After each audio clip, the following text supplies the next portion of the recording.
এই জুলাই সনদটার কথা হচ্ছে যে এই সংবিধান অকার্যকর বা এই সংবিধানের মাধ্যমে ফ্যাসিবাদ রক্ষা করা যাচ্ছে না। তার চেয়ে বড় কথা, এই সংবিধানের মধ্যেই এই সংবিধান যে ফলো করবে সেই ফ্যাসিস্ট হয়ে উঠবে। তাহলে এই সংবিধানের মূল সমস্যাটা কোথায়?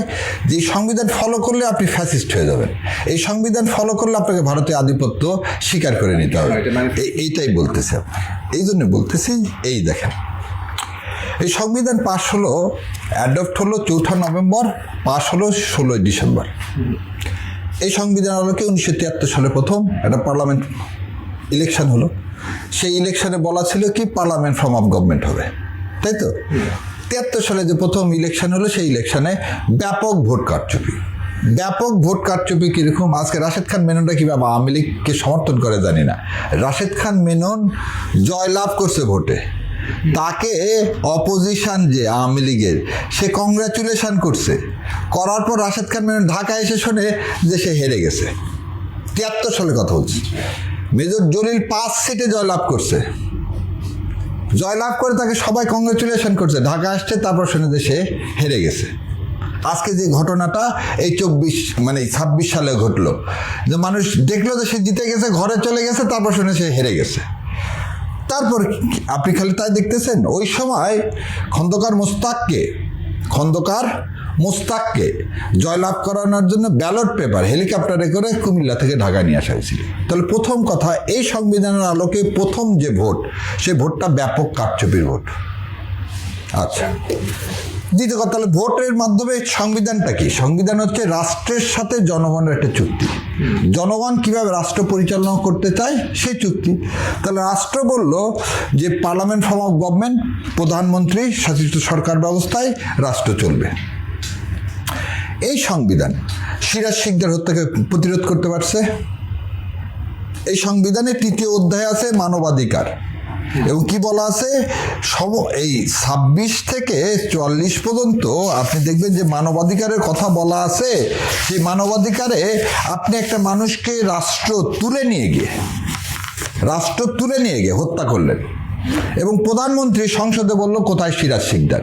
তাহলে এই সংবিধানের মধ্যে প্রধানমন্ত্রী যেটাই বলবে সেটাকে চ্যালেঞ্জ করার কোনো কিছু নাই। তাহলে প্রধানমন্ত্রী চাইলে যে কাউকে তাহলে হত্যা করতে পারে, সেই লাইসেন্স তাহলে এই সংবিধান দিল। জাসদের 30,000 কর্মীকে হত্যা করা হলো, এই সংবিধান। সে হত্যাকে লেজিটিমাইজ করলো কে? এই সংবিধান। সেই হত্যার বিচার করতে পারেননি। কেন বিচারে?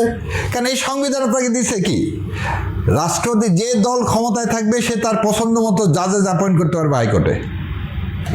তাহলে হাইকোর্টে যদি জাজ অ্যাপয়েন্টেড করেন, তার কিয়াটা পাইলেন কি, যে জাজেসরা বলতেছে আমরা শপথবদ্ধ রাজনীতিবিদ। কেন শপথবদ্ধ রাজনীতিবিদ? জাজদের একটা শপথ নিতে হয়, কারণ যে দল তাকে নিয়োগ দিবে ওই শপথের বিরুদ্ধে রাজনীতিবিদ বলছে এই কারণে যে দল আমাকে নিয়োগ দিবে সেই দলের তো আমাকে অনুগত্য করতে হবে, নাহলে আমি থাকতে পারবো না। তাহলে এই সংবিধানে কি আছে? আচ্ছা, তাহলে গেল এই সংবিধান কি করলো? শেখ সাহেবের হত্যাকে প্রোটেক্ট করতে পারছে না। এই সংবিধান বাকশাল কায়েম করাইছে। এই 72-এর সংবিধান বাকশাল কায়েম। বাকশালটা কি? একদলীয় শাসন ব্যবস্থা, কোনো দল থাকবে না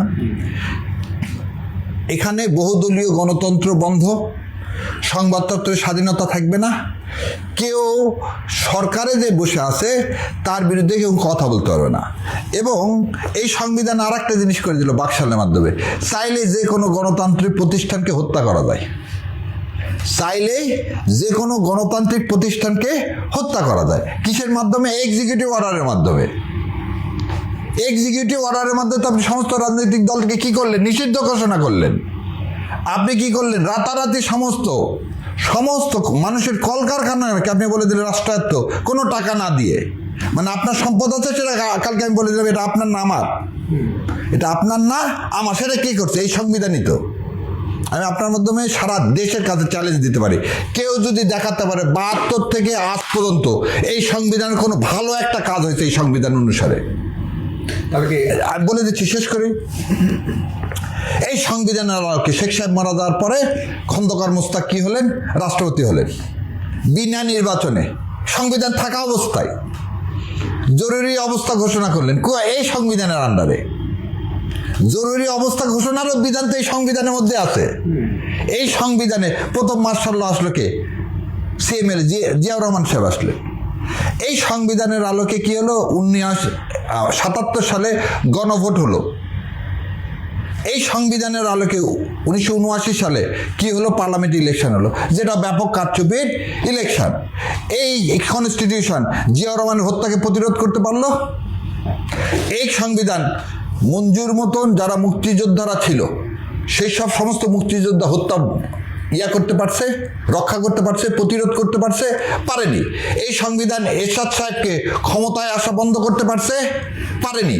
এই সংবিধান সাত্তার সাহেবের হাত থেকে জোর করে ক্ষমতা নেওয়া বন্ধ করতে পারছে? পারেনি। এই সংবিধান নূর হোসেনকে জীবিত রাখতে পারছে? পারেনি। এই সংবিধান ডক্টর মিলনকে কি করতে পারছে? জীবিত রাখতে পারছে? পারেনি। তাহলে এই সংবিধানে আপনি একটা ফ্রি ফেয়ার ইলেকশন, 86 সালে ইলেকশন কিসে, 88 সালে ইলেকশন কিসে, সবাই দেখেন 79, 86, 88 প্রতিটা ইলেকশন কারচুপির ইলেকশন 73 সাল থেকে। সেই জন্য আপনি কি করলেন যে না, এই সংবিধান দিয়ে কি হবে না, কারচুপি মুক্ত নির্বাচন করা সম্ভব নয়, জনগণের শাসন প্রতিষ্ঠা সম্ভব নয়। সেজন্য আপনি করলেন কি, 1991 সালে ইন্টারিম গভর্নমেন্টের আন্ডারে প্রথম বাংলাদেশে একটা নির্বাচনের ব্যবস্থা করলেন, যে নির্বাচনে বিএনপি আসলেন। বিএনপি এসে কিন্তু সেই তত্ত্বাবধায়ক ব্যবস্থাকে ভুলে গেলেন, অস্বীকার করলেন, করে 12 ফেব্রুয়ারি সে নির্বাচন করলেন, একক নির্বাচন। তাহলে এই সংবিধান 12 ফেব্রুয়ারির ইলেকশনকে বন্ধ করতে পারেনি। যখন তত্ত্বাবধায়ক বিল এই সংবিধানে আসলো, তারপরে আপনি কি করছেন? আপনি 96 সালের পর 2002 সাল তো ইলেকশন হলো। সেই ইলেকশনে আবার বলে দিচ্ছি, সেই ইলেকশনে দেখেন এই কনস্টিটিউশন আপনি গঙ্গা চুক্তি করছেন, আজকে যান পদ্মাতে যান, পদ্মা শুকায়। তাহলে মানে এই সংবিধান আপনার নদীকে রক্ষা করতে পারেনি। এই সংবিধান আপনি যেমন ইচ্ছা তেমন দলীয়করণ করা, দুর্নীতি দমন কমিশন থেকে শুরু করে, সেক্রেটারিয়েট থেকে শুরু করে, প্রশাসন থেকে শুরু করে, আপনি মাগুরা বাই ইলেকশন কার আন্ডারে হয়েছে? এই সংবিধানের আন্ডারে। তাহলে নির্বাচন ব্যবস্থা থেকে শুরু করে রাষ্ট্রের পুলিশ এই সংবিধানের আন্ডারে চললে পুলিশ কোনদিন স্বাধীনভাবে চলতে পারবে? এই সংবিধানের আন্ডারে চললে জাজেসরা তাদের, এই যে জাজেসদের এখন অ্যাপয়েন্টমেন্ট দেওয়া হয়েছে, কত সুন্দর অ্যাপয়েন্টমেন্ট, সে অ্যাপয়েন্টমেন্ট ব্যবস্থা কি এই সংবিধানের মধ্যে আছে? নাই। এবং এই যে বিচারপতি নিয়োগ, আজকে আপনি একটা জিনিস খেয়াল করেন, এই 24-এর অভ্যুত্থানের পরে আমরা মনে হয় বাংলাদেশের ইতিহাসে এত ভালো জাজেস, প্রধান বিচারপতি এর আগে পাইনি। যে প্রধান বিচারপতি পাইছি সেটা কি এই সংবিধানের মধ্যে যে সম্ভব ছিল না। তার মানেটা কি, যে এই সংবিধানের কোনো ভালো জিনিস নাই। যারা বিচারপতি আপনি বললেন যে এটাকে পাওয়া যায় না, কিভাবে আমরা বুঝবো যে আসলে এটা কারণ ভালো ছিলেন? এবং আগে যারা, এই যে বললাম যে নিয়োগ হচ্ছে কি, দলীয় নিয়োগ যখন দিচ্ছেন আপনি, তখন কি হচ্ছে, জুডিশিয়াল কিলিং হলো। আমি তো ওই পর্যন্ত আসতেই পারিনি। এখন আপনি যে বললেন জাসাদের মেয়াদ আপনি বাড়ায় দিতে চাইলেন 2 বছর, দিয়ে করতেছেন কি, পছন্দের লোককে আপনি যাতে কি তত্ত্বাবধায়ক সরকার করতে পারেন, এই জন্যে। সেই জন্য তো জাতি 17 বছর কি করলেন, 17 বছর মাসুল দিলেন। এই কনস্টিটিউয়েন্ট তো খায়রুল হক সাহেবকে কি করছে, প্রধান বিচারপতি বানাইছে এই সংবিধান। কারণ 4 জনকে ডিঙায় দিয়ে আপনি তাকে প্রধান বিচারপতি বানালেন। কনস্টিটিউশন তো সেই বিধান আছে যে যাকে ইচ্ছা তাকে আমি প্রধান বিচারপতি বানাতে পারি। কে রাষ্ট্রপতি বানাতে পারে? এখানে কি ওই বাহিনী খায়রুল হক সাহেব এসে কি করলেন, এই কনস্টিটিউশনের মধ্যে যা যা দরকার এটাকে আওয়ামী লীগের পলিটিক্যাল কি বানায় দিলেন, এজেন্ডা বানায় দিলেন। এবং আপনি জুডিশিয়াল কিলিং করলেন, বাংলাদেশে জুডিশিয়াল কিলিং করলেন। তা আপনার সেই বিচার ব্যবস্থা নির্ভীতে কাঁদে। তার মানে কি এই সংবিধান থাকলে আবার একই জিনিস হবে? একই জিনিস হচ্ছে, সংবিধানের দোয়া আজকে কেন দেওয়া হচ্ছে? তার মানে কি 72-এর সংবিধানকে আসলে পুরোটাই পরিবর্তন করা উচিত এবং এটা পুরোটাই ভুলে এই 72-এর সংবিধান ইন্ডিয়ার স্বার্থে করা হয়েছে। এই 72-এর সংবিধান বাংলাদেশকে অঙ্গরাজ্যে পরিণত করছে। এই 72-এর সংবিধান বাংলাদেশের স্বাধীনতা সার্বভৌমত্ব ছিনিয়ে নিছে। এই 72-এর সংবিধান একটা করদ রাজ্যের সংবিধান। এই সংবিধান দিয়ে কোনোদিন স্বাধীনতা সার্বভৌমত্ব কোনোদিন রক্ষা হবে না। এই সংবিধানের আলোকে আপনি কোনোদিন এদেশে ইনস্টিটিউশন বিল্ড আপ করতে পারেন। যেমন আপনাকে বলি, নির্বাচন কমিশন, চিফ ইলেকশন কমিশন, আপনি যাকে ইচ্ছা তাকে দেন। কাকে দেন? আপনি যে দল যখন ক্ষমতায় থাকবে তার লোককে দিচ্ছেন। আপনি দুর্নীতি দমন কমিশন চেয়ারম্যান, কাকে দিবেন? ওই দুর্নীতি দমন কমিশন যে দল, সে দল দিচ্ছেন। ওই জন্যে বেগম খালেদা জিয়াকে মিথ্যা মামলায়, একটা অথরাইজড মিথ্যা মামলায় তাকে কে দিয়ে দিলেন? আপনি জেল দিয়ে দিলেন। তাহলে আপনি এই কনস্টিটিউশন আন্ডারে তো, এই কনস্টিটিউশন আন্ডারে তো সালাউদ্দিন সাহেবকে শিলংয়ে থাকতে হলো। এই কনস্টিটিউশন তো প্রোটেক্ট করতে পারেনি সালাউদ্দিন সাহেবকে। এই কনস্টিটিউশন কি প্রোটেক্ট করতে পারছে একটা সাক্ষীর হাজির হওয়া আদালতে সুখরঞ্জন বালিকে? না। এই কনস্টিটিউশন কি আয়নাঘর বন্ধ করতে পারছে? না। এই কনস্টিটিউশন কি ইলিয়াস আলীর মতো লোককে গুম খুমতে রক্ষা করতে পারছে? না। এটা কি আসলে সংবিধানের দোষ নাকি আমাদের মানে অপব্যবহার বা ক্ষমতার অপব্যবহার বা যারা সরকারের আমলে থাকে তাদের দোষ? এইখানে হচ্ছে জাতিকে বুঝতে হবে ক্ষমতার অপব্যবহার না। আমি একটা রিড করতে পারি, যেমন আপনাকে একটা উদাহরণ দিই। দেলোয়ারকে যখন রাষ্ট্র কি করে রাখলো, লুকায় রাখলো, তখন আমি তাকে হেভিয়াস কর্পাস করলাম যে আদালতের সামনে প্রডিউস করা হোক, কারণ এখানে সেই বিধানটা আছে। কিন্তু এখন যদি ওই জজ সাহেব যদি চিন্তা করে যে আমি আজকে অমুকের বিরুদ্ধে একটা যদি দিই, কি দিই, জাজমেন্ট দিই, তাহলে তো আমি এখানে আমার চেয়ারে বসে থাকতে পারবো না। বা আপনার মধ্যে যদি এইটা লালসা থাকে, আবার বলতেছি লালসা থাকে, সংবিধানে বলা আছে যাকে ইচ্ছা তাকে অ্যাপিলেট ডিভিশন নিয়ে যাবে এবং যাকে ইচ্ছা তাকে কি করবে, চিফ জাস্টিস বানাবে। তাহলে জাজ সাহেবের প্রথম দিন থেকে কি হবে? ওই দলের গুণগান গাওয়া। গত 17 বছরে কেন, সেদিন আমি একটা জিনিস দেখে খুব অবাক হলাম। গণভবন না তো, বঙ্গভবনে একজন জাজ সাহেব তারেক জিয়ার সাথে হাত মিলাইছিলেন। ওই জাজ সাহেব জাজমেন্ট দিয়েছিলেন যে তারেক সাহেবের কোনো যেন বক্তৃতা এবং বিচার, কোনো বক্তৃতা বাংলাদেশে প্রচার হতে না পারে। এই বিধানে এই কনস্টিটিউশন আছে। তার মানেটা কি? না, এখানে বাক স্বাধীনতার কথা বলছেন। এবার বাক স্বাধীনতা আবার বলছেন কি, ওইখানে আবার ইন্ডিয়া প্যাস মেরে দিছে যে সরকার চাইলে তোমার বাক স্বাধীনতা কেড়ে নিতে পারে। বাক স্বাধীনতার কথা যেটা বলা আছে, এই যে বলেন যে কেন বলি আমি সবসময় এটা ইন্ডিয়ার কথা, ইন্ডিয়ার বিরুদ্ধে আপনি কথা বলতে গেলে আপনি কথা বলতে পারবেন না। সেই বাক স্বাধীনতাই যে বলছে রাষ্ট্রের নিরাপত্তা বিদেশি রাষ্ট্রের সময় সহিত বন্ধুত্বপূর্ণ সম্পর্ক। ওনারা বলছিলেন তারেক জিয়ার বক্তব্য তখন রাষ্ট্রের নিরাপত্তার জন্য হুমকি স্বরূপ, অতএব তার বক্তব্য প্রচার করা যাবে না, তার বক্তব্য প্রচার করা যাবে না। তার মানেটা কি? এই কনস্টিটিউশনের মধ্যে আপনার সেই পরাধীনতার বীজ লুকায়িত আছে। এটাই অনুধাবন করার জন্যে আমরা বলছি দ্বিতীয় স্বাধীনতা। 71 সালে আমরা একটা মানচিত্র এবং ম্যাপ পাইছি, আর তারপরে এই কনস্টিটিউশন ইন্ডিয়া লিখে দিল কামাল সাহেবদের নামে। লিখে দেওয়ার পাঠ আমি বহুবার বলছি, ওই জায়গায় সেজন্য গেলাম না। খালি আমি চ্যালেঞ্জ দিয়ে বললাম এই কনস্টিটিউশনের একটা দিন দেখান তো গত 55 বছরে যে এই কনস্টিটিউশন মেনে বাংলাদেশের অমুক জিনিসটা ভালো হয়েছে। তত্ত্বাবধায়ক সরকার এই কনস্টিটিউশন আমাদের ছিল না, 3 দলীয় ঐক্য জোটের রূপরেখায় ছিল। তাহলে আপনি ইলেকশনের কোনো বিধান, সুষ্ঠু ইলেকশনের এই কনস্টিটিউশন না। এই কনস্টিটিউশন আরও একটা জিনিস আছে জানেন, ক্ষমতায় যে যাবে তাকে আপনি নামানোর কোনো পথ নেই। তত্ত্বাবধায়ক সরকার যদি আপনি সরায় রাখেন, যে ক্ষমতায় থাকবে তার অধীনে কে? আপনাদের একটা কথা বলি, এরশাদ সাহেবকে ডিসিরা বলছিল স্যার আমি রিটার্নিং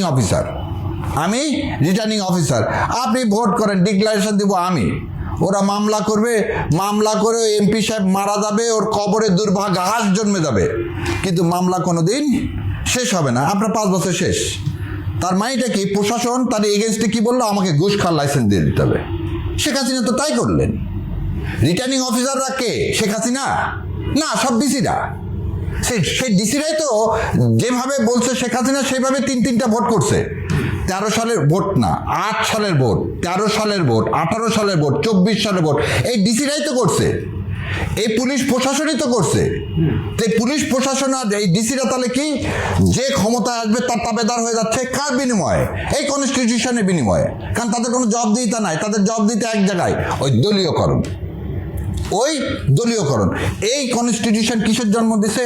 যেমন কোহিনুরের মতো এসপিকে জন্ম দিছে, ঠিক সেরকম আর কাকে জন্ম দিল? বেনজিরের মতো লোককে এই কনস্টিটিউশন জন্ম দিছে। আজকে এই কনস্টিটিউশন বলতেছেন, একবারও চিন্তা হয় না আপনার এই কনস্টিটিউশন আমাকে এই দেশ ছাড়া করছে? এই কনস্টিটিউশন আঁকড়ায় ধরে থাকতেছেন যে আমি অবাক হয়ে যাই। যে রাষ্ট্রপতি বলে আজকে প্রধানমন্ত্রী হয়তো ভুলে গেছেন তাকে কিভাবে এই রাষ্ট্রপতি খাম্বার কথা বলছিলেন। জানেন খাম্বার বেনিফিশিয়ারিকে জেমকন কাজী শাহেদ হচ্ছে এদেশে খাম্বা তৈরি করে লক্ষ লক্ষ কোটি টাকা এদেশ থেকে পাচার করছে। আর এই দোষর হচ্ছে এই রাষ্ট্রপতি জনাব তারেক রহমানকে অপবাদ দেয় যে উনি খাম্বা তৈরি করছে। আরে খাম্বা তৈরি তো করছে জেমকন। পল্লী বিদ্যুৎ সমিতির যত খাম্বা তৈরি করা আগে তো ছিল কাঠের,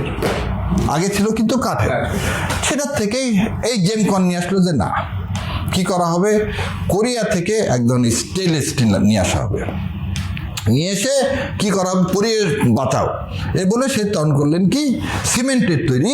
এটা কিন্তু সব 96 সালের ঘটনা। এগুলো 96 সালে কোন সরকার ছিল?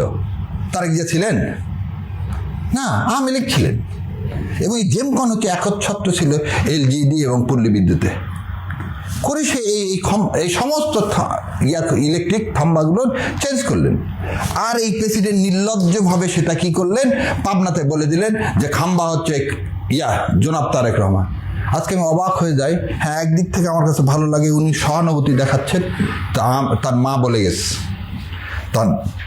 বলে গেছে আর কাউকে বিশ্বাস করো, আওয়ামী লীগকে বিশ্বাস করো না। আর আমি বলে গেছি আর কাউকে বন্ধু ভাবেন, যদি আপনি ভারতকে বন্ধু ভাবেন, এর চেয়ে আর বিপদ কিছু নেই। তাহলে মানে এই সংবিধানে যে আপনাদের যে পরিবর্তন এবং গণভোট সংবিধানে যে সংশোধনী যেটা আপনারা চাচ্ছেন, তাহলে এটাতে বিএনপি তাহলে উদ্দেশ্যটা কীরকম? উদ্দেশ্যটা কি এখন বুঝতে হবে যে জুলাই সনদে কি চাইছি। জুলাই সনদে আমরা কি চাইছি? জুলাই সনদে প্রথম চাইছি যে একটা সংস্কারটা কিসের?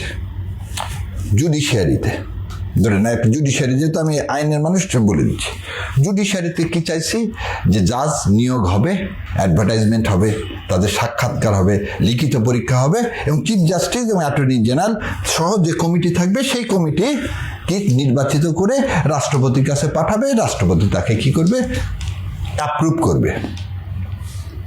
তাহলে কিন্তু আপনি দলীয় লোককে কিন্তু আপনি সরাসরি বসাতে পারছেন না। আপনি এটাতে এগ্রি করলেন, সাইন করলেন, করে বলতেছেন কি না এই অধ্যাদেশ এখন অ্যাপ্লাই করব না। কি কারণে? একটাই কারণ, যে আপনি দলীয় ধামাদার জাজ তৈরি করতে পারবেন না। আসেন এবার অ্যাটর্নি জেনারেল অফিসে বলা আছে এই জুলাই সনদে একটা অ্যাটর্নি জেনারেল অফিস হবে যেটা স্বাধীন, যেখানে পার্মানেন্ট ল অফিসার পরীক্ষার মাধ্যমে BCS এর মতো নেওয়া হবে। আজকে কি করা হবে জানেন? ওটাও বলতেছে ওটাও করা হবে না। কেন? তাদের দলীয় লোককে পুনর্বাসন করবো কীভাবে? তাহলে আপনি দেখালাম বিচার বিভাগ। এবার আসেন পুলিশ কমিশন করা হয়েছে। কি পুলিশ তার পদোন্নতির জন্যে থেকে সব কিছুর জন্য সরকারের উপর দায়বদ্ধ থাকবে না। সরকারের উপরে স্বরাষ্ট্রমন্ত্রী চাইলেই যাকে ইচ্ছা তাকে ট্রান্সফার করতে পারবে না, যাকে ইচ্ছা তাকে প্রমোশন দিতে পারবে না, যাকে ইচ্ছা তাকে আইজি ডিআইজি বানাতে পারবে না, বানাতে পারবে না। পুলিশ কমিশন হচ্ছে সেটা করবে, একটা ইন্ডিপেন্ডেন্ট কমিশন। সেখানে একজন জাজ সাহেব থাকবেন, সেখানে একটা কমিটি করে দেওয়া হয়েছে, একটা সার্চ কমিটি করে দেওয়া হয়েছে। এই কমিটিতে এই অর্ডিন্যান্স থাকলে তো আমি আমার পুলিশ তো আমার লোকজনকে কি, তাহলে তার বেঞ্জির তৈরি হবে না। তাহলে তার বেঞ্চ দেখেন আপনি একটা জিনিস, হারুন কিভাবে তৈরি হলো? হারুনের মাকে আসিয়া কার বোন? রাষ্ট্রপতির হামিদ সাহেবের বোন তো। তাহলে হারুনের কি একটা মাত্র হারুনের পরিচয় যে আমি রাষ্ট্রপতির ব্যাগ না, কে আমার গায়ে হাত দিবে? আমি যা বলবো তাই আইন। এটাই তো শেখ সাহেব শিখাই গেছে। অবৈধ রাষ্ট্রপতি, বাংলাদেশের প্রথম অবৈধ রাষ্ট্রপতি এটাই শিখাইছে যে যেখানে পাবা খালি লুটে পোটা খাও, আর তুমি দেখাবা আমার সাথে তোমার সম্পর্ক। কিশোরগঞ্জ ওই জন্য যা ইচ্ছা তাই করে গেছে, সারা দেশে যা ইচ্ছা ঘুম সব করে গেছে। বেনজিরের এত সম্পদ আসে কিভাবে? তাহলে দ্বিতীয় কাজটা কি? কারো সম্পদ আসতে গেলে কি অ্যান্টি কারাপশন কমিশনে আপনি একটা সার্চ কমিটি করে দিলেন, যে অ্যান্টি কারাপশন কমিশনের চেয়ারম্যান নিযুক্ত হবে, যে নিজে কি করবে, ওই নিয়োগ হওয়ার আগে নিজের হিসাবগুলো দিবে। আজকে যতগুলো এমপি আসছে, এনারা কথা ছিল যে তাদের সমস্ত সম্পদের হিসাব এখন দিবে, আবার 5 বছর পর্যন্ত চলে যাবে, তখন আবার তার হিসাবটা দিবে দুর্নীতি দমন কমিশনে। এবং দুর্নীতি দমন কমিশনে এদের সবার হিসাবগুলো কি করবে, নিজেরা সেটাকে পুনরীক্ষণ করবেন।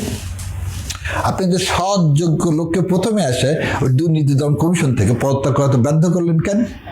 কারণ সেই উত্তরটা এখন, কারণ আপনি দুর্নীতি দমন কমিশনের যে অর্ডিন্যান্সটা করা হয়েছে এই জুলাই সনদে দেওয়া হয়েছে নিরপেক্ষ নির্দলীয় একটা স্বচ্ছ দুর্নীতি দমন কমিশন, সেটা তো আপনি করতে দিবেন না।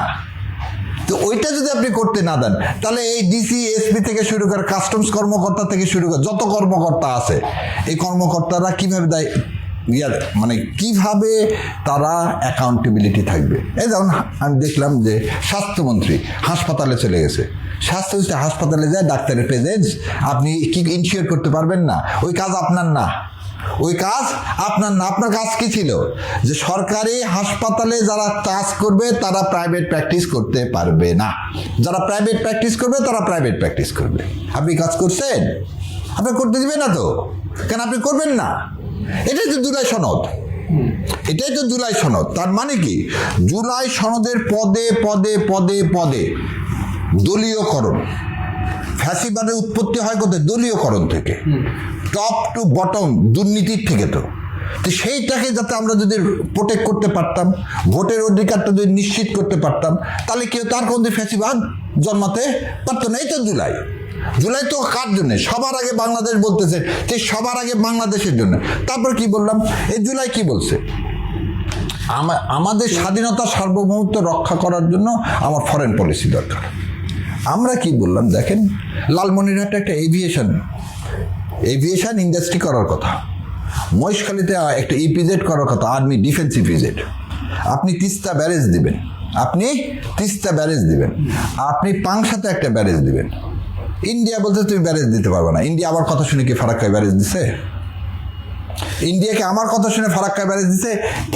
এই শোনে, এই যে 15ই আগস্ট যেদিন শেখ সাহেব মারা যায় সেদিন তো ফারাক্কা ব্যারেজ চালু হয়েছে না। তাহলে এই যে জুলাই সনদ নিয়ে যে বিএনপি সরকার দলের পক্ষে যে যুক্তি, যে গণভোট অধ্যাদেশ এখন উঠানোর মতো তাদের মধ্যে সেটা সংবিধান অনুযায়ী নাই, যেহেতু গণভোট হয়ে গেছে, কিন্তু এদিকে তো আবার জয়যুক্ত হয়েছে। তো এই যে জটিলতা, এখন শেষমেশ 12 তারিখের মধ্যে যদি আপনারা এটা 12 এপ্রিলের মধ্যে যদি এটা বাস্তবায়ন না হয়, তাহলে কিন্তু এটা বৈধতা থাকছে না। তো সেইখান থেকে আপনার মানে কি করা উচিত আপনাদের? আমার কাছে কথা হচ্ছে, প্রথমে আপনি বলছেন গণভোট। গণভোটটা হচ্ছে গণরায়, গণভোটটা হচ্ছে গণরায়। গণরায় জিনিসটা কি? রায় মানে হচ্ছে মানুষ তার কি দিবেন, তার মতামতটা দিবেন। সেই মতামতটা কি, আমি কেমন রাষ্ট্র দেখতে চাই, আমি অমুককে রাষ্ট্রপতি দেখতে চাই কি চাই না, এটা হচ্ছে গণভোট। যেমন 77 সালে গণভোটটা কি ছিল, যে জিয়াউর রহমানকে সবাই রাষ্ট্রপতি হিসাবে চায় কিনা এবং তার যে নীতি কর্মসূচি সেটাকে সমর্থন করে কিনা। ওখানে 4টা কোশ্চেন ছিল, ওখানেও 4টা কোশ্চেন ছিল। সেদিন কিন্তু কেউ কথা বলেননি, কারণ গণভোটে যে গণরায় দেওয়া হয়েছে সেই গণরায়ের ভিত্তিতে মরহুম শহীদ রাষ্ট্রপতি জিয়াউর রহমান বাংলাদেশে বহুদলীয় গণতন্ত্র চালু করছে এবং কি করছে, একটা ইনক্লুসিভ রাজনীতির শুরু করছেন অনেক লিমিটেশনের পরও। সো আপনি যদি সেটাকে দেখেন, তাহলে আপনি সেই গণরায় নিছেন। আজকে আপনি কি বলতেছেন, এই সংবিধানের কথা বলতেছেন, যে সংবিধানের মধ্যে কি নাই, এই সংবিধানের মধ্যে গণভোট নাই, এই তো বলতেছেন আপনার কথা। এটা কত বড় মিথ্যা জানেন? 12 অ্যামেন্ডমেন্টে এই গণভোটের কথা বলা, যেটা পঞ্চদশ সংশোধনীতে বাতিল করা হয়নি। কোথায় বাতিল করা হয়নি? পঞ্চদশ সংশোধনীতে। এবারে আসেন, আপনি আরো 2টা জিনিস দেখায় আপনাকে।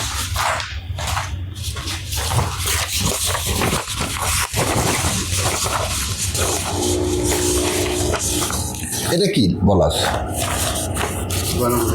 গণভোট আইন 1991 কে করছেন? বেগম খালেদা জিয়া, আপসীর নেত্রী বেগম খালেদা জিয়া তো করছেন।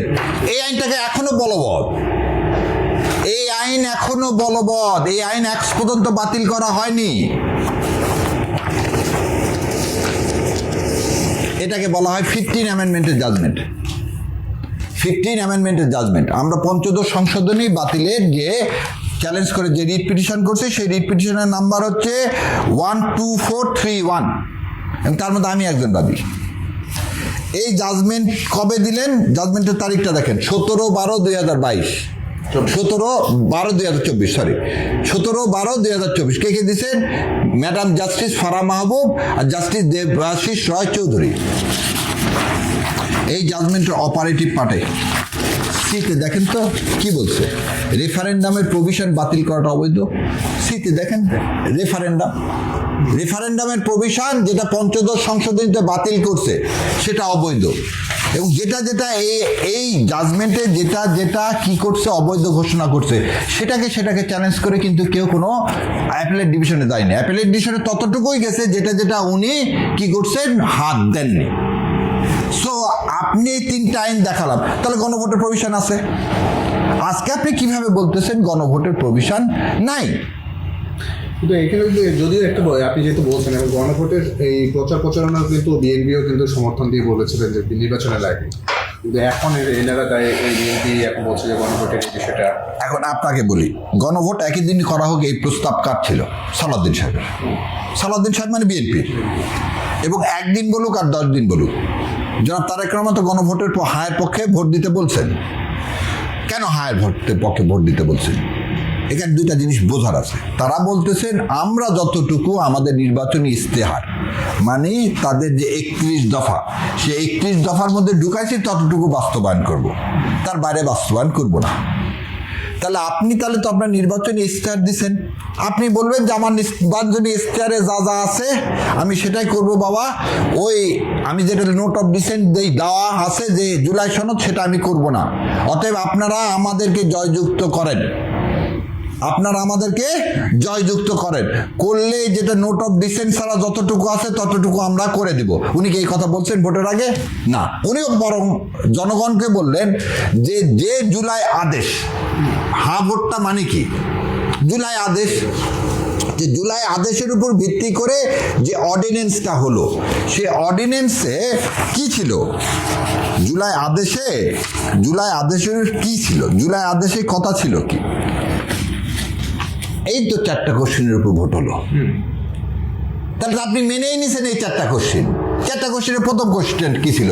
নির্বাচন করেন তত্ত্বাবধায়ক সরকার, নির্বাচন কমিশন ও অন্যান্য সাংবিধানিক প্রতিষ্ঠান জুলাই সনদে বর্ণিত প্রক্রিয়ার আলোকে গঠন করা হবে। আপনি হাত দিলেন কেন? আপনি কেন সমস্ত জেলাতে প্রশাসক বসালেন? আপনি সমস্ত সিটি কর্পোরেশনে কেন প্রশাসক বসালেন? আপনি দুর্নীতি দমন কমিশনের সবাইকে সরালেন কেন?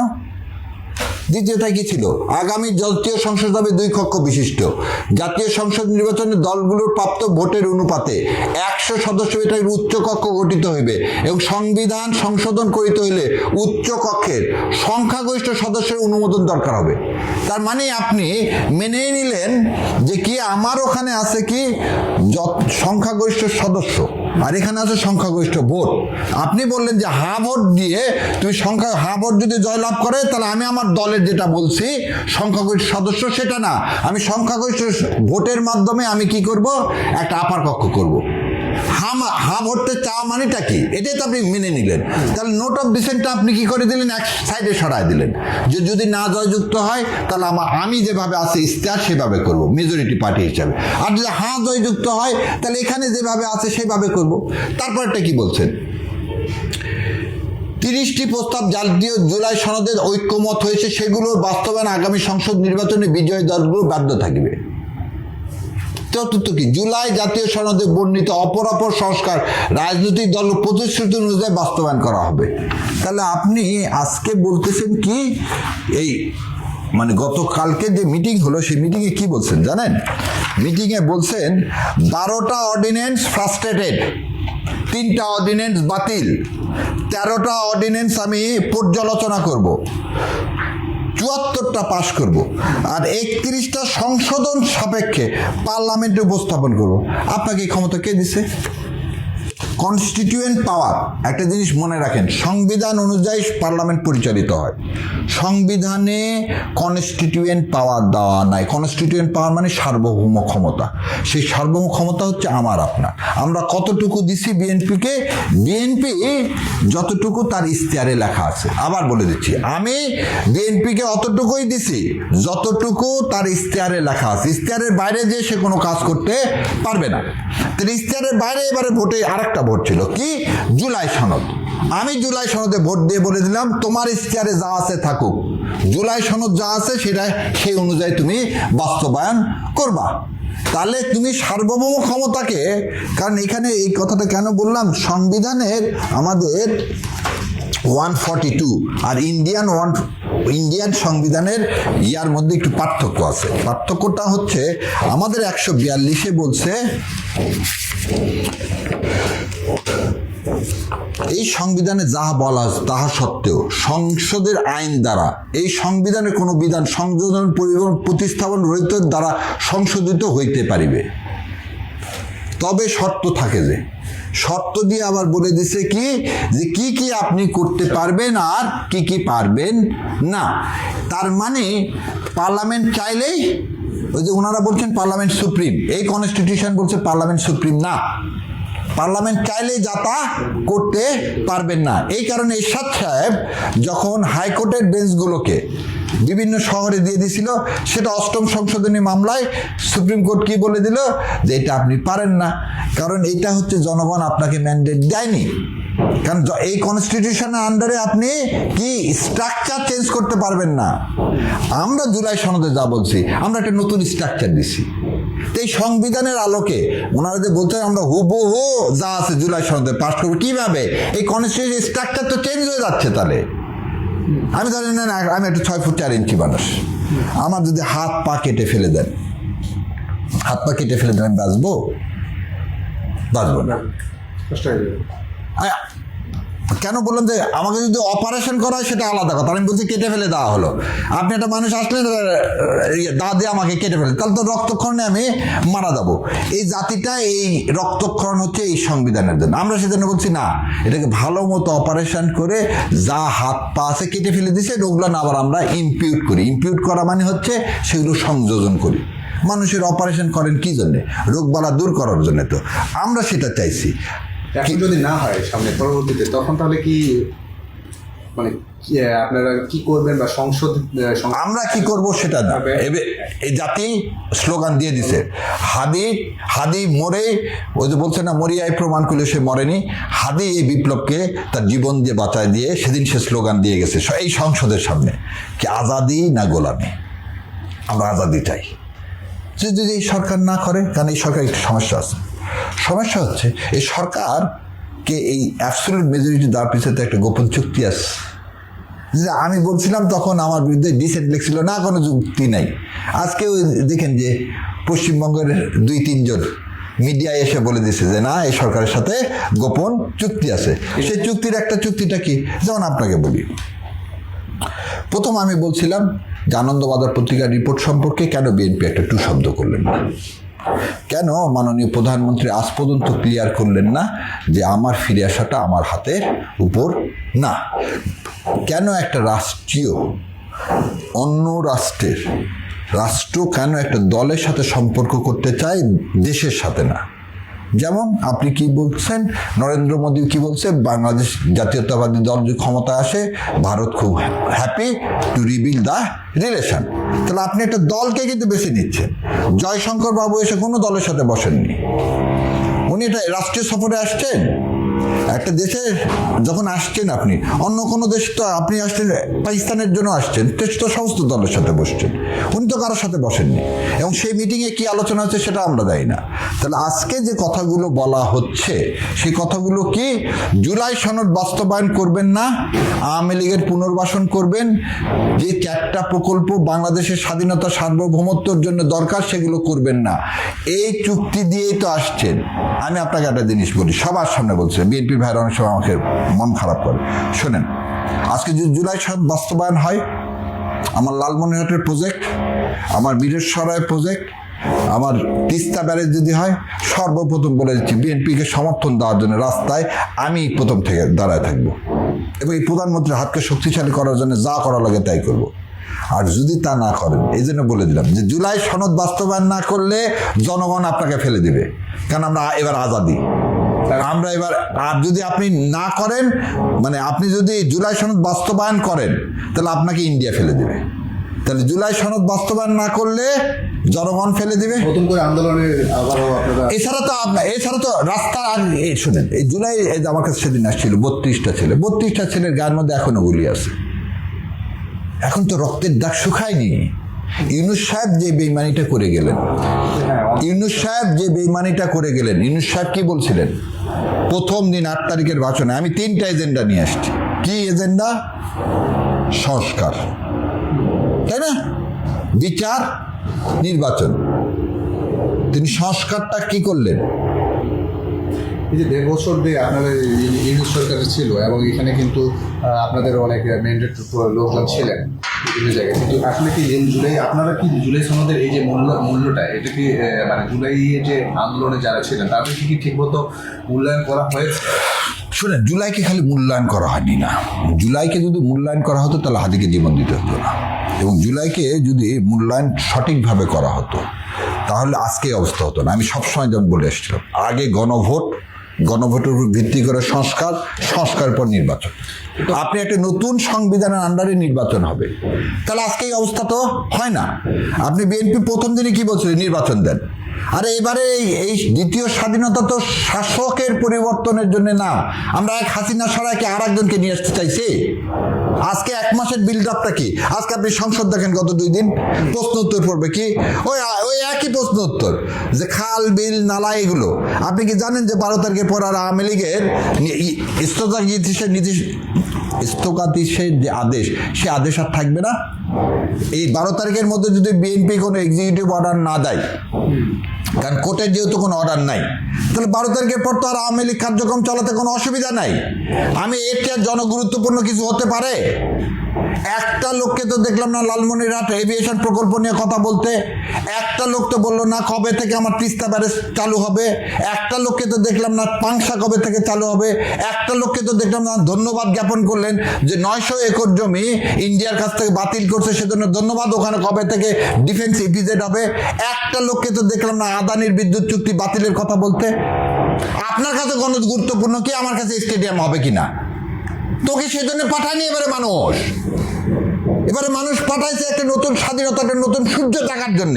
তুমি ওখানে যা বলছো আমার ওখানে ব্রিজ হবে কিনা, কালভার্ট হবে কিনা, মানে আবার সেই একই থাকে।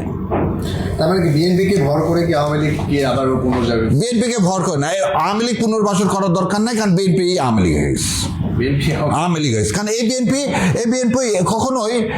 কখনোই শহীদ রাষ্ট্রপতি জিয়াউর রহমানের এবং শহীদ মানে আপসীন নেত্রী বেগম খালেদা জিয়া, আল্লাহ তাকে শহীদ মর্যাদা দান করুক, জান্নাতে ফেরদৌস নসিব করুক, সেই বিএনপি তো আর নাই।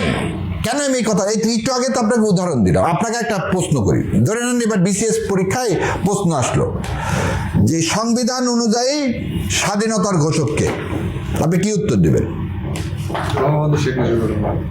এর চেয়ে মিথ্যা আর কিছু আছে? সংবিধানে তো এখনো পরিবর্তন। তাহলে এটা একটা মিথ্যার ডকুমেন্ট। আপনি মিথ্যার ডকুমেন্ট আটকে আছেন কার জন্য? এই একই ঘটনা কিন্তু আপনার নাটোরের যে ইউএনও স্বাধীনতা। হ্যাঁ, খালি তাই না। এবার আপনাকে বলি, আপনি বলছেন যে সংবিধান যা যা তাই অনুযায়ী চলবো। স্যারের কথা কি আছে? আপনি যে বিসমিল্লাহটা লাগাইছেন, আলহামদুলিল্লাহ আপনার বাবা লাগাইছে। আমরা ইসলামকে কি করতে চাই? প্রতিষ্ঠিত। ইসলামই তো 91% মানুষের দেশে। আপনার কত বড় দুঃসাহস, আপনি কিভাবে ধর্মনিরপেক্ষতা ঢুকাইছিলেন? এবার আপনাকে আসেন, 4-এর কথা কি বলা আছে? জাতির পিতা। আপনার জাতির পিতা কি ইব্রাহিম আলাইহিস সালাম না কে আপনার জাতির পিতা? আপনার জাতির পিতা যদি আপনি বলেন শেখ মুজিবুর রহমান, আপনি কি করবেন? আপনি কি জানেন যে 72 সালে কোথাও জাতির পিতা ছিল না? এটা 75 সালে ফোর্থ অ্যামেন্ডমেন্ট করা হলো, তখন এই জাতির পিতা শব্দটা ঢুকালো। আরে জাতির পিতা তো সেটা আওয়ামী লীগের হতে পারে, আমার না। আপনি কেন সব মানুষের উপর চাপায় দিল? তখন লেখা আছে যে তার ছবি পিছনে টানাতে হবে। আপনি টানাইছেন? আমি তো বললাম যে ভাইরে, এই সংবিধানের আর্টিকেল ধরে আমি চ্যালেঞ্জ দিতে পারি। আমি তো বললাম যে চ্যালেঞ্জ দিলাম, একটা ভালো কাজ দেখাক। আমি আইনমন্ত্রীকে পর্যন্ত চ্যালেঞ্জ দিয়ে বলতে পারি যে এই 152টা আর্টিকেলের একটা আর্টিকেল দেখান, 153টা টোটাল আর্টিকেল, এই 153 আর্টিকেলের একটা দেখান তো ভারতীয় আধিপত্যবাদ থেকে বের হয়ে আসতে পারবেন। তাহলে যে আপনারা এই গণভোটের অধ্যাদেশ নিয়ে আপনারা বাংলাদেশ জামাতে ইসলামের পক্ষ থেকে যে নোটিশটা দেওয়া হয়েছে সংসদে, তো সেখানে কিন্তু 62 এবং 68 যে বিষয়টা তুলে ধরছেন স্বরাষ্ট্রমন্ত্রী সালাউদ্দিন আহমেদ। বুঝছি, আমি আপনার উত্তর দিয়ে দিই। প্রথম জিনিস, অনেকেই বলতেছেন যে স্বরাষ্ট্রমন্ত্রী কেন সব বিষয়ে প্রশ্ন উত্তর দিবেন, বলতেছে না এখানে আইনমন্ত্রী তো আছেন। এই কথার সাথে আমি আবার একমত না, কারণ সংবিধান যে জানে, আইন যে জানে, সে উত্তর দিতে পারে। কারণ আমরা আগে দেখছি সুরঞ্জিত বাবুকে, আমরা আগে দেখছি সালাউদ্দিন কাদের চৌধুরীকে। কিন্তু কথা হলো, সালাউদ্দিন কাদের চৌধুরী ছিল বাঘ, সালাউদ্দিন চৌধুরী ছিল সিংহ, সালাউদ্দিন কাদের চৌধুরী ছিল সিংহ। কেন আমি বললাম সিংহ? সে জ্ঞানপাপী ছিল না। জ্ঞানপাপী কাকে বলে? জ্ঞানপাপী হচ্ছে ইন্ডিয়ার বন্ধুরা, যারা জেনে শুনে মিসকোটেশন করবেন। আমিরে জামাতের দরখাস্তটা 100 না 101% সঠিক। আমি চ্যালেঞ্জ করে বললাম যে কেউ যদি প্রমাণ করতে পারে যে ওনার দরখাস্তটা ঠিক না, আমি কানে নাকে খত দিব। কেন বললাম এই কথা? আপনি দেখেন এখানে কি লেখা আছে, জনগুরুত্ব বিষয় মুলতবির প্রস্তাব, আর 68-র উপরে কি লেখা আছে, জরুরি জনগুরুত্বপূর্ণ বিষয় সম্পর্কে সংক্ষিপ্ত আলোচনা। এই দুটা তো প্রথমেই বলছেন উনি। কে বলছিলেন? ওর নাম কি? আল্লাহ সালাউদ্দিন সাহেব। যেহেতু জরুরি শব্দটা লেখা আছে সাবজেক্টে, সেহেতু এটা 68 হবে, তাই তো? এবার আপনি দেখেন তো 61-র মধ্যে ভিতরে কি লেখা আছে? এই নীতিসমূহের সাপেক্ষে স্পিকারের সম্মতি হয়ে সাম্প্রতিক ও জরুরি আবার জোরে পড়েন, সাম্প্রতিক ও জরুরি জনগুরুত্বপূর্ণ। তাহলে জরুরি জনগুরুত্বপূর্ণ 62-র মধ্যে আছে। তাহলে উনি এই দুটো হেডলাইন দেখায় বলে দিলেন না এটা কি হবে না, 62 হবে না, এটা 68 হবে। 68-র পরেরটুকু দেখেন তো কি লেখা আছে, 5 জন সদস্য স্বাক্ষরযুক্ত। এইটা এই জরুরি গণপূর্ত হচ্ছে তেল না থাকা। আর এটা বলছে কি, শব্দটা কি দেখেন, সাম্প্রতিক ও জরুরি জনগুরুত্বপূর্ণ। তো সাম্প্রতিক ও জরুরি, জুলাইয়ের অধিবেশন, আপনি অধিবেশনে ঠিক মতো ডাকলেন না। আপনি অধিবেশন তো জুলাই অর্ডার অনুযায়ী ডাকলেন না, অর্ডারের 10 অনুযায়ী কি ডাকলেন না। সেজন্য এই অধিবেশনকে তো মুলতবি করে আবার ইনলাইনে আনতে হবে।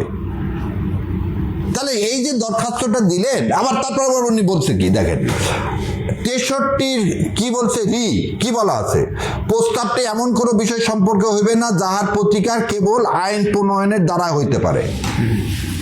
আমিরে জামাত যে নোটিশ নিয়ে আসছেন, সেই নোটিশের কি সংবিধান ডাকা ইন অ্যাকর্ডেন্স উইথ ল হয়নি। আমি কি জুলাই সনদ বলছি? আমি বলছি জুলাই সনদের বাস্তবায়ন না। আমি বলছি যেভাবে আপনি সংসদে ডাকছেন, আপনি আইন অমান্য করে ডাকছেন। আইন বলছে আপনাকে 2টা শপথ নিতে হবে, আপনি 2টা শপথ নিলেন না। তাহলে আপনি এখানে কি কোনো আইনের বিষয় আছে? আর আইন তো আপনি আগেই প্রণয়ন করছেন যে আমি 2টা শপথ নিব। আপনি গণভোট করছেন যে আইনের দ্বারা, যে জুলাই আদেশের দ্বারা আপনি গণভোট করলেন। আপনি 12ই, আবার এখানে দেখেন আরো কত কথা আসছে। দেখেন আসিফ নজরুলকে কেন আমি বলি, শোনেন, he is a devil brain child. বলছিলাম যে ইলেকশন মেকানিজম না, একটা বিপ্লবকে ভণ্ডুল করার জন্যে আসিফ নজরুল এবং এই আমি তো প্রথম আলোর বিদ্যুৎ বলে খেপে যায়, এই ডেলি স্টার গংরা কত সূক্ষ্ম প্যাচ করছে দেখেন। যেদিন ইলেকশন ডাকা হয় একই দিনে 11 তারিখে, আমি দেখাচ্ছি 11 তারিখে সে একই নোটিশের মধ্যে 2টা ইলেকশন ডাকতে পারতো। কি কি ইলেকশন 2টা ডাকতে পারতো? পার্লামেন্ট ইলেকশন, আবার কি ডাকতে পারতো? গণভোট। ও করছে কি, 2টাকে আলাদা করছে। কে করছে? আইন উপদেষ্টা। কেন করছে জানেন? এখন এই কথাটা আসছে। আর গণভোট তো আলাদা আদেশের দ্বারা হয়েছে, তো 2টা ইলেকশন আলাদা। 11 তারিখে তুমি 2টা ইলেকশন ডাকলা, নির্বাচন কমিশন ডাকলা, তুমি 2টা করলা কেন? ওই জন্য বলছে ডেভিড, ওই দেশের সর্বনাশ করছে এবং ফাঁসি হওয়া উচিত। এই জুলাই যোদ্ধা যতগুলো ছেলে পেলে জীবন দিচ্ছে, এই জীবনের সাথে রক্তের সাথে বেইমানি করছে আসিফ নজরুল। আর এই ডেইলি স্টার গম